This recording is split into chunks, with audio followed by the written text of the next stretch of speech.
இதுல சுருக்கமாக ஒரு செய்தி சொல்லி முடித்துக் கொள்றேன். இது ரொம்ப நீண்ட விஷயங்கள். இந்த மேட்டர்கள்ல இந்த விவகாரங்கள் நடந்து கொண்டிருக்கும் பொழுது நமக்கு அவங்களுக்கும் பல விஷயங்கள்ல கருத்து வேறுபாடு இருக்கிறது. இது சம்பந்தமாக இவர்கள் வரும்பொழுதெல்லாம் நம்ம கூப்பிட்டு இருக்கிறோம். இதை நீங்க இப்படி குழப்பிட்டு இருக்காதீங்க. நேருக்கு விவாதத்துக்கு வாங்க. உங்களோட விவாதிக்க தயாரா இருக்கணும். போன வருஷம் பிலால் பிலிப்ஸ் வந்திருந்தார், வர்றேன்னு சொல்லி இருந்தார். அவர்கிட்ட டேட் வாங்கி வச்சிருந்தோம். சரின்னு சொல்லியிருந்தார் வாதத்துக்கு. ஒரு நாள் ஒதுக்கி இருந்தார், வரல. போன வருஷம் அவர் என்ன செய்யல, வாப்பாக்கும் அம்மாக்கு உடம்பு சரியில்லை, அவர் வரல இந்த கண்காட்சிக்கு. இந்த வருஷம் வர்றாருன்னு சொன்ன அதே மாதிரி தொடர்பு கொண்டோம். போன வருஷம் ஒத்துக்கிட்டார்ல, வரணும்ல. என்ன பண்ணிட்டாரு தெரியுமா, ரூமுக்குள்ள அரபில நம்ம ரெண்டும் பேசிக்கணும். மக்களுக்கு தான் நாங்கள் விவாதம் பண்றோம், அது மொழிபெயர்க்க கூடாது. விவாதம் பண்றது அறிஞர்களுக்குள்ளதான் இருக்கணுமே தவிர பொதுமக்களுக்குரியதா இருக்கக்கூடாது.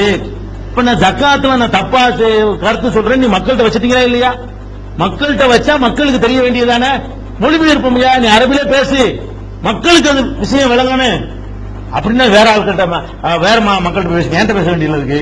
நீ தானே புஸ்தகம் போட்ட, நீ தானே ஜக்காத்து ஆய்வு போட்ட, உங்ககிட்ட தானே பேசணும்.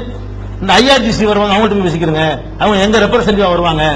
சரி, அவங்கள்ட்ட கேட்டு வாங்கி கொடுங்க, ஒண்ணுதான் வாங்கி தர்றாங்க. அப்ப இப்படி பேசக்கூடிய ஒரு உமர் ஷரீஃபுக்கும் இது பொருந்தும். போய் கூப்பிட்டு கேளுங்க அவர்கிட்ட.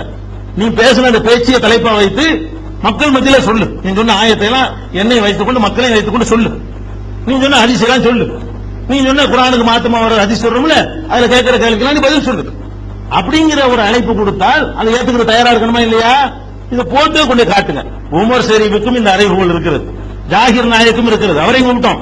போன வருஷம் மாட்டேன்ட்டாரு. மாட்டேன்னு சொன்னா தெரியாத விஷயத்தில் ஒதுக்கிட்டு போயிடணும். நிறைய விஷயம் தப்பு தப்பா சொல்றாரு. அதை நம்ம சுட்டிக்காட்டி கடிதம்லாம் எழுதியிருக்கிறோம். ஒரு 3-4 விஷயத்துக்காக வேண்டி ஏர்வாடியை சேர்ந்த டாக்டர் ஃபஹ்ருதீன் என்பவர் இந்த மாதிரிலாம் அவர் சொல்லியிருக்கிறாருன்னு சொல்லிட்டு சொன்னாரு. நான் இந்த அடிப்படையில் தப்புங்க, ஒரு தகாண்டு தப்பு தப்பா வழக்கம் சொல்றாரு. இதை நீங்க எனக்கு ஆங்கிலம் தெரியாது, நீங்களும் ஆங்கிலத்தில் அவருக்கு எழுதி போடுங்கன்னு சொல்லி 1.5 வருஷம் ஆச்சு. இன்னும் பதில் தரல அவர். அறிவுல நேர்மை இருக்கணும். ஒரு விஷயத்துல ஆர்குமெண்ட் பண்ணக்கூடியவர்கிட்ட நேர்மை இருக்கணும். தப்புனா பகிரமா ஒத்துக்கணும். அப்ப ஜாகிர் நாயக்குக்கும் சொல்கிறேன், அதை ஏற்பாடு செய்வர்களும் சொல்கிறேன்.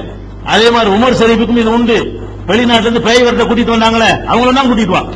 ஐஆர்ஜிசியா இருந்தாலும் சரி, என்ன தலைப்புல நாங்கள் முரண்படுறோமோ, நாங்கள் தவறுன்னு சுட்டிக்காட்டினா திருந்திக்கிறோம். குழப்பம் இருக்காதா இல்லையா? தப்பாக இருக்கணும்னு வைங்களேன். உங்க கடமை என்ன? எங்கள்கிட்ட இல்லைங்க சொல்லணும். இது மாதிரி நாங்க சொல்ற நம்பி நிறைய பேர் ரைட் நினைக்கிறாங்க, அவங்களையும் நீங்க திருத்தணும். நீங்கள் உங்களை ஏத்துக்கிட்ட மக்கள்கிட்ட போய் பேசினா என்ன அர்த்தம்?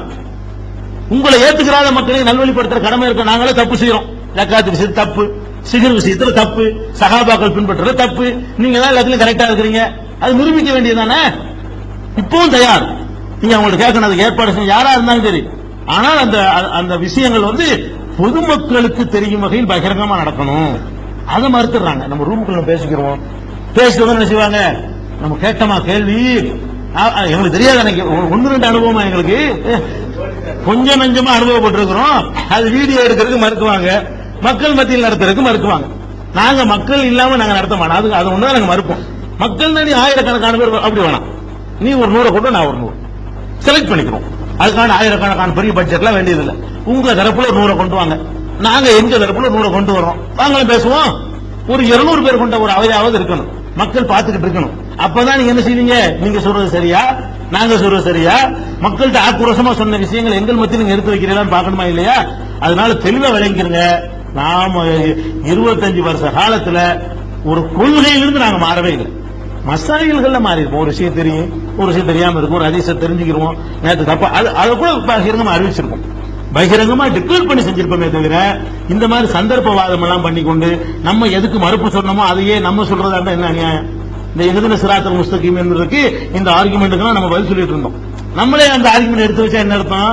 இப்படியே தலை மாறி போறது, இப்படியே நில குலைஞ்சு போயிடுறது. அப்ப இதான் அடிப்படையான விஷயங்கள். இந்த வேற ஈடுபட்டு இருக்கா எல்லாம் வந்துருச்சு நினைக்கிறேன். டைம் ஆயிடுச்சு, இன்னும் 1 நிமிஷம் தான் இருக்குது.